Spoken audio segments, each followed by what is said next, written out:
L'une des stars de ce salon de l'automobile, c'est elle, la KZ2, une Renault 100% électrique qui n'émet pas de CO2.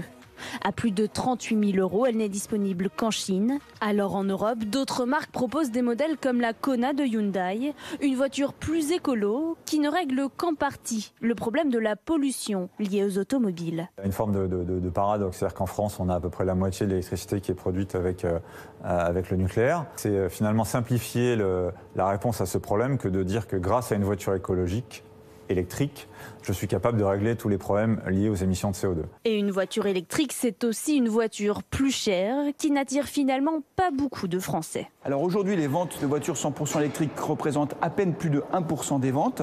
Et quand on regarde nos prévisions à horizon 2020, donc à court terme, on pense qu'elles pourraient monter jusqu'à 2,5-3% des volumes. Alors la solution, c'est peut-être ce modèle, un prototype développé par Valeo, spécialement conçu pour la ville. Une voiture urbaine, à usage urbain.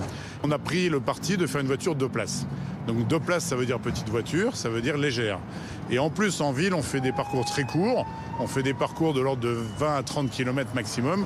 Donc on a mis une petite batterie. Et une petite batterie dans un véhicule plus léger, c'est une voiture moins chère, entre 7 et 8 000 €, soit 10 000 € de moins qu'une Renault Clio 4, voiture neuve la plus vendue en France l'année dernière.